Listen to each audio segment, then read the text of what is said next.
On this episode of the Pep Talk podcast, we're talking about failure and how shifting the spotlight can help you fail toward the future. But first, I have a question for you. Have you had your dose of pep today? No? Don't worry, I've got you. Now let's get into it. Welcome to the Pep Talk podcast. I'm your host, Coach Jay, a life coach in DFW, and I'm so glad to be here with you today to start your week off with some pep, some motivation, some inspiration, and some encouragement. You know that the purpose of this podcast is to cheer you on and to coach you up. And so it is always my privilege and my deep honor to be able to come to you week after week and bring some energy to your Monday, because I know sometimes Mondays can be dragging, and that alarm clock sounds a little bit differently on Monday than it does, the days on the rest of the week. But still, we say thank God it's Monday. We're here to see another day. We're here to see another weekend. We're going to make this week, we're going to make this day the best Monday of 2024. And we're going to make this week the best week of the year so far. So I'm glad that you're here. If you're new to the Pep Squad, that's what I call all of the listeners of the Pep Talk podcast, I am so glad that you've chosen to spend some part of your week with us. If you've been here, you've been rocking and rolling with us, I'm so glad that you are back and that you all are telling people about the podcast. Y'all, it's been a really, really cool last couple of weeks for the podcast. Our last two episodes have hit 100 views, 100 downloads, in the first 7 days. That's big. That's big because, I've told you when we first started, we were getting 15, 20 downloads per episode, but now we're up to 100 over the last, for each of the last two episodes. That's enormous. That's enormous. And it's not about the downloads. It's really not. It's about the impact. But still, it's awesome to know that by growth metrics, we're growing. And so you're doing this with me. So I thank you. Please continue sharing the podcast, leaving your ratings, leaving your reviews. If you're watching on YouTube, subscribe to the podcast, subscribe to download, follow, like, hit the notification button, all the things. All the things, and wherever you're listening to this podcast, hey, leave a message. Let us know that you appreciate what we are doing, because we certainly appreciate your listenership. We appreciate your encouragement. We appreciate your feedback, and it just means a lot. So thank you, thank you, thank you. So let's start this episode off with some story time. Story time with Coach Jay. All right, where usually I tell you a story about something that I've gone through that didn't go quite to plan, and I leverage it to help us all get better as a result, right? Okay, all right. So I remember I had this job. I was working in human resources, and I was a human resources generalist. And in this role as a generalist, my job was to do generally everything HR related. So from hiring to orientation to benefits management to recruiting to even terminations, my responsibilities ran the gamut of all of those responsibilities. Like it was crazy, and I loved it, and it was a really, really great job. But then I remember I hit a point where the job began to feel really big, as my supervisors, who really believed in me, they believed in my abilities. They had moved us, relocated us, so they believed in my skill set. Um, they'd sent me off to get more training so that I was able to do more things and to be more efficient. And I remember there was a point where the job felt like it was really, really starting to take on a much bigger scale than I was comfortable with or felt like I was prepared for at that particular moment. Um, and I was really starting to have some bouts where I was doubting my ability. Now, I am open and honest about my doubts and insecurities now, but back then I wasn't. I wrestled with them on the inside, and I remember I made a huge mistake um, in inputting benefits for another employee, and it had an effect on something that they needed to do. And so I got called into my supervisor's office and I got royally, royally, royally chewed out. Um, so I walked out of the office and my head was down and I went back to my desk and I couldn't get right. And I remember I was put on a performance improvement plan, which in many cases is kind of like, let's just get this documentation because we don't think you're going to make it. So we're going to get this documentation um, so that when we fire you, we have the paper trail. Now, I don't think that that's what this one was, but I've seen them used in that way, weaponized in that way. But I was put on a performance improvement plan. My performance had to improve.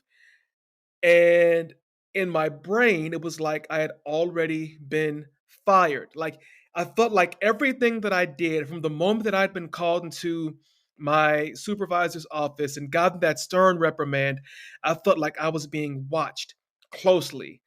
I felt like I was being micromanaged, even though nothing really changed in the office dynamics. I mean, my supervisor was still nice. She was still very supportive and everything. But in my brain, I felt like everything that I did was being watched very closely, intimately, and that there was nothing that I could do that could stop me, that could help me do my job as well as I had been. Now, if I look back on it, post reprimand, I worked harder, like anybody else. When I looked for ways to become more efficient, I made sure to uh, cross my T's and dot my I's and everything. And then, excuse me, in retrospect, I was doing a really, really good job.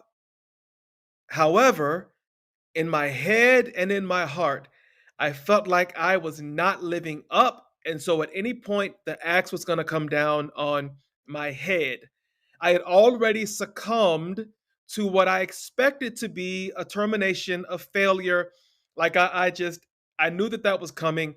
I felt like everywhere I went in the business, everybody was looking at me saying, "Oh, he's a failure. He messed up. He can't do anything right. He's destroying our company." And I was hearing all of these things in my head. And I had this story in my head that I could not do anything right, that I sucked, that I was horrible, that I was an abject failure. I failed my job. I failed my family because, we were about to have our second child. We had just moved, and I was a failure to them and everything. And it was a lot. It was a lot.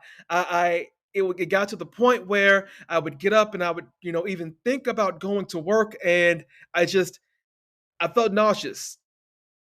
I was overcome with anxiety and worry, and I had this earnest expectation that any day I was going to go into work, my things going to be packed up into a cardboard box, and I was going to be sent packing on my way because they had this performance improvement plan, in process, and I wasn't living up to it.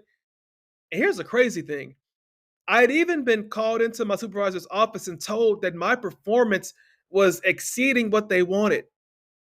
But in my brain, the only thing that I could hear was this imaginary voice from my supervisor, alternately translating everything that she said, like, "You're doing a great job, you're making good progress, keep it up." What I heard in my head was, "We're going to fire you at any moment. So we're not going to let you know when, but it's going to happen." And so in this story, I became my own worst enemy because I felt like a failure. And so ultimately, I wasn't my best. And I was only a hollow shell of myself by the end of things. Now, I didn't get fired. The economy tanked. And because I was the last person into the company, I was the first one laid off with a severance package. So I wasn't terminated. My fears were unfounded, but yet that's not the last time that that would happen to me, as far as feeling like I was being closely watched and that I wasn't measuring up and all of these things. And I don't know how many of you out there can identify with that. I bet a lot of you can, though. I bet a lot of you can. If you can identify with that, shoot us a message at the peppodcast at gmail.com. Or if you're on YouTube watching, drop it in the comments. Think about with me, when is the last time that you felt like a failure? You were laid off, you were fired, you made a big mistake that cost you a relationship or almost cost you a relationship, or it cost you a relationship with a child or with another family member. Um, when did you feel like a failure? And y'all, I know that's hard. It's hard to come out of. It's hard to deal with. I mean, I can think of another time that I got outright fired from a job, and I think I talked about this briefly. I sent out a text message to all of my friends saying, "Y'all, I failed. You know, I'm less than a man because I got fired. I can't care for my family. I can't care for my wife. I don't have a job. The Bible says if a man doesn't, work, he doesn't eat. I'm not living up to my responsibilities." Again, I felt like everybody would look at me and see my failure as if I was wearing a big red F across my chest. Allusion to the Scarlet Letter, right? But we internalize failure so deeply that we begin to externalize it. And here's what I mean by that: we have our failure story that takes root inside of our minds, inside of our hearts. And it becomes such a powerful thing. It becomes so supreme in the way that it causes us to feel about ourselves that we allow it to externally manifest into our perspective in the way that everybody sees us. Now, I can't even go to the grocery store because even people who don't know me are going to look at me and say, "Oh, that dude's a failure. He got fired. He got laid off. He didn't get the job. She didn't get into this," or "they dropped out of school," or whatever. "They had an addiction," or whatever. We walk, and because the messaging, the negative messaging on the inside of us is so strong, it's so powerful, it's so overwhelming that now I can't even go into the grocery store to get groceries because I'm afraid that everybody's going to know, which is silly. It makes no sense, but it's facts because we internalize our failure, we internalize our shortcomings so much to the point that we externalize it. We think that everybody is looking at us like we're a failure, that they are speaking to us like they have some type of inner connection to what's happening on the inside of us, that they're looking at us saying, "You're a failure. I know what happened to you. You got fired. You weren't doing your job right. You messed up. You made this mistake. You did this. You did that." And so now the accusations that are on the inside of us become the accusations that we believe that everybody on the outside of us is casting at us. We believe that everybody is casting aspersions at us because of the aspersions that we're casting upon ourselves. Now suddenly everybody's talking about us, everybody knows our business, and now we're mad at ourselves, we're mad at everybody, and then we're lonely and we're isolated and we don't feel like we have anybody. We are overcome with shame. It was the noted psychologist Carl Jung who called shame the swamp yard of the soul. And it's the Oxford Dictionary that defines shame as a painful feeling of humiliation, of let down. And isn't that so apt? Carl Jung calls it the swampland of the soul because if you've ever seen a swamp, you know that it's muddy and it's dirty and it's murky. And there's so much stuff that's hiding in that mud. If you've ever watched Swamp People, you know there are gators in that mud that will eat you alive. But it's the same thing that when we allow ourselves to be filled with shame and failure that is kept to ourselves, failure that is internalized, becomes shame really, really quickly. And so all of a sudden, that painful feeling of humiliation, We step into it and now we're feeling, embarrassment. We're feeling guilt. We're feeling lonely. We're feeling distress and worry and anxiety, and which leads to paranoia and other mental ills because now we've allowed shame to take over. So what was once failure, no, what was once a mistake now leads to us beginning to create this narrative and live out this narrative in our hearts that we've messed up. Everybody's looking at us crazy. I can't go anywhere because everybody knows that I messed up. Everybody knows because people talk. Everybody's talking about me. Look at those people over there, look like they're reading the National Enquirer, but really they're having a conversation about me. That's what we tell ourselves. Everybody's talking about us. When the pastor gets up and he's talking on Sunday morning, oh yeah, he's talking about me too. Somebody told him. Everybody's talking about me, but it's because we're walking into this swampland of shame. And it just kills us. But you know how I said that we tell ourselves these narratives? So, yeah, I had a moment where I failed in that job. You've had a moment where you failed at something in your life. You didn't make the team, whatever it is. You've had a moment where you failed in your life. But the problem is not what everybody else is saying. The problem is that the shame that we feel is shame that we have created because of the narrative that we're telling ourselves. Now, all of a sudden, a moment of weakness or a moment of mistake becomes an entire volume of my life story where I go back and I edit everything. It's like me taking the Wikipedia page of my name and going back and editing everything good to reflect everything negative that I feel about myself, because that humiliation and embarrassment and distress, it hits so deep. And y'all, I need you to hear me. I understand it. I understand it. It makes sense. Somebody who's listening to this podcast, maybe you are in that spot right now. You are walking through that swampland and you don't know how to get out. What I'm telling you is that we have to shift the story. The only way to drain the swamp The only way to drain the swamp of shame is to begin telling ourselves a new story.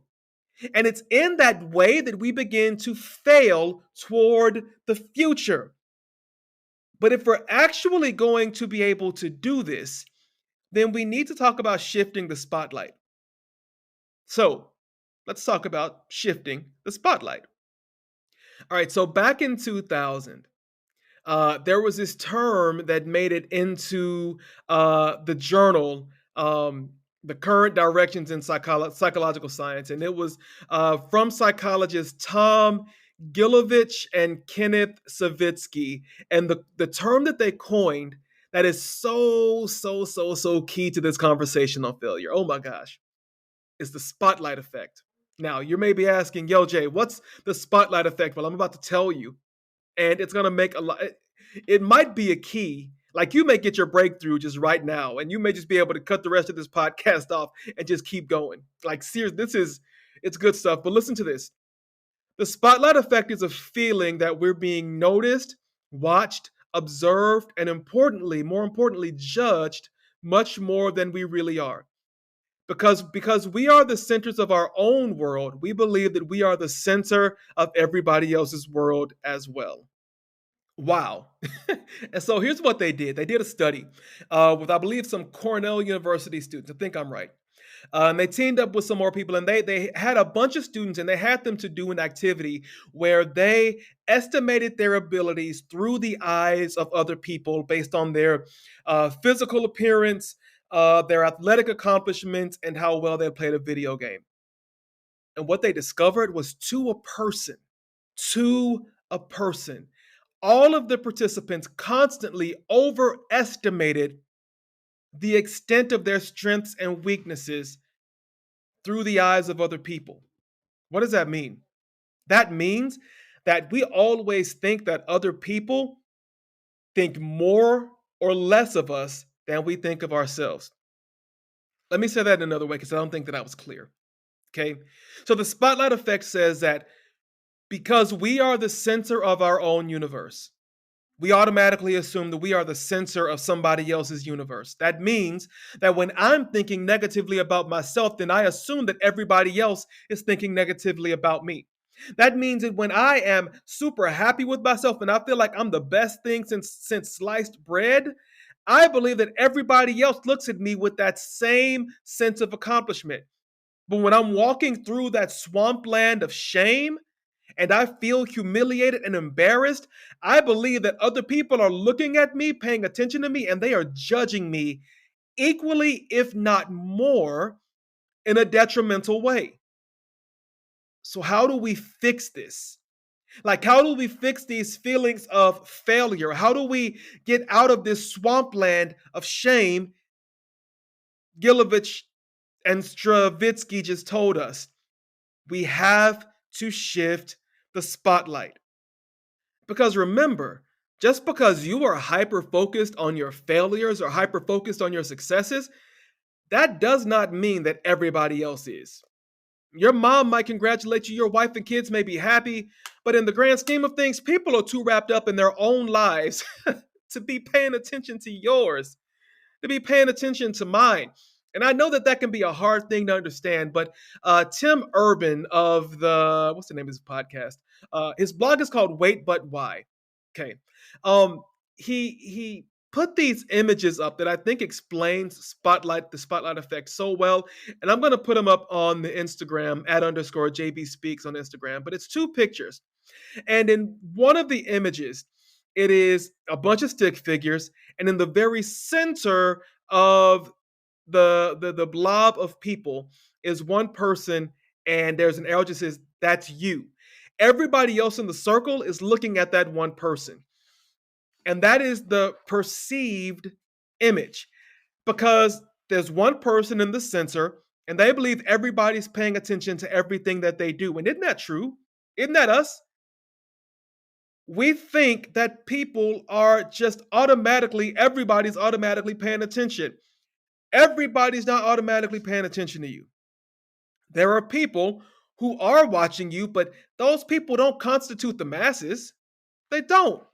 All right, so that's the first picture. But then he puts up another image, and it is of a group of people who are like walking around completely obsessed with their phones. And then there's still the stick figure in between, just kind of looking out like, what's happening? And the idea of it is that that's how things actually are. People are so obsessed with their own lives, with their own struggles, with their own successes, with their own failures, that they don't literally have the bandwidth to be paying attention to you 24/7. So when you fail, so what? Who's really going to come and rub it in? Do you have do you have an eternal enemy who is actively coming to you, ringing your doorbell, sending you mail, calling your phone 24/7, just saying, "Hello, hey, you failed, dummy." Click. I am willing to say that 99.9% of us do not have an enemy like that who is actively looking for ways to rub it in your face that things aren't going well and that you're not in a mentally healthy place at that point. I take that back. The villain, the enemy that we have, it's ourselves. And we have to be willing to deal with the internal narrative of failure. Because one failure does not mean that you will never be successful again, but it's easy to convince yourself that, right? It is. One mistake does not mean that that relationship will never be good again. It just doesn't. One mishap doesn't mean that you'll never be able to start that business. A bankruptcy doesn't mean that you'll never be financially stable again. All of these things are bumps in the road, but it's hard for us to imagine what comes next because we can see the past clearly, but the future are nothing but invisible steps. And as we take each step and find it secure, we still get nervous taking the next step because we don't know where it's leading. But y'all, failure is not the end. And if we're truly going to learn how to fail toward the future, then we have to learn that we have to shift the spotlight away from our failures. We have to shift the spotlight away from ourselves and understand we're not the center of the universe. Therefore, I can fail as much as I want so long as I'm growing from each one of those failures. Y'all, failure is bound to happen to the best of us. To the really rich of us, they have failed many times. They have filed for bankruptcy a bunch of times. I'm sure you've seen all of the graphics on Facebook and Instagram about all the failures that people have gone through, about Oprah getting fired and all these different folks having all of these issues getting started, but now they're living their best lives. I saw a quote. I don't remember what the actual data for it was, but it talked about how many failed relationships somebody had to have before they found their forever love. Now, I can remember my first heartbreak. I can remember the first time I got fired because the first always stands out. And if we're not careful, it's the first that leads us down the rabbit hole and establishes a stronghold in our hearts and in our heads that because this didn't work, this will never happen in the future. We got to toss that garbage out. That's garbage. That is, I'm going to say it again, that is outright garbage. Yes, the first failure hurts, the first failure sucks, but the failure is integral. It is essential. If you're going to grow, if you're going to get to future you've got to learn how to fail forward. You have to fail toward the future. And if we're going to fail toward the future, it is important that you don't take failure and make it mean anything more than what it does. It is a very present outcome, but we get to control how much of an implication for the future it will be. And if you put too much emphasis on a present failure, then you're also going to soil what should be a fantastic future. Don't allow one failure to send you into the swampland of shame. Don't allow one failure to color the book of your life in such a negative and decrepit and detrimental and horrible way. I'm going to encourage you that if you're not failing, if you haven't failed lately, then maybe you need to be about the business of failing. Because when done correctly, failure is the surest way to make sure that to make sure that you are future ready, to make sure that you are strong enough to make it. When's the last time you failed? So now, let's talk about shifting the spotlight. And I think this needs to be said. Okay? It is egotistical of us to assume that it is all about ourselves. It's true. It's true. There are so many other factors involved in everything that happens in our lives. And honestly, if you were to look at our role in it, many times, it's small. It's not all about us. And if we can remove the spotlight, take it from above our heads and just shift it in another direction, then maybe we can shift our perspectives as well. You have to learn. You have to learn, and I got this from Neil Pasricha, I think, from his book "You Are Awesome." He's the one who did the 1,000 Awesome Things. His book is great, but one thing he says about failure is that he says that you have to shift the spotlight away from yourself because it's conceited to think that it's all about you. You have to remember that it's not always about you, and it's arrogant to think that way. So what do you do with failure? You dance with it, you work with it, you set it beside you, but not inside you. You keep it external, okay? It's not about you. It's not about you. It's not about you. You have to shift the spotlight if you're going to make it. If you're going to be as great as you're supposed to be, if you are going to make it, if you're going to do the great things that have been destined for you to do, if you're going to achieve your God-given mission here on earth, you have to learn that you cannot internalize the failure. You cannot allow the shame to come in and to take hold of your life and leave you sitting in the swampland of shame quicksand where you can't find yourself, you just can't get out. It is of the utmost importance, my friends, members of the Pep Squad, I need you to hear me. It is of the utmost importance that we learn to filter failure, learn from it, and then get happy feet and keep it right on moving. Tippity tap your way on down the yellow brick road and find the joy that is in the future for you because it's there. But if you focus on your failure, you'll never find it. You'll never find it. And so if you're listening to this, I need you to send this episode to that friend because I know you have one who's struggling with this very thing right now. They need to hear this message that it's okay to fail. It's okay to not get accepted by the job. It's okay to not get accepted into the program because that doesn't stop you unless you allow it to stop you. It's okay. There is a tomorrow for you. And understand that it's not all about you, that failure is not an indication of where you will be in the future. It's just a very present outcome. And also, everybody is not looking at you. Everybody is not waiting on you to fall. Everybody's not waiting on you to get mud on your face or for you to eat crow. Everybody's not waiting on you to be down and out. Everybody's not waiting on you to be on food stamps. Nobody's waiting on you to get divorced. Nobody's waiting on you to fail. Nobody's waiting on you to fail because it's not about you. It's not all about you, but it's not all about you. Let it sit beside you, but don't let it get inside of you. And you may be listening to this saying, Coach Jay has absolutely lost his mind. But it's because I know what it is to feel that so deeply that it colored every aspect of my world. And it didn't just happen to me once, Pep Squad.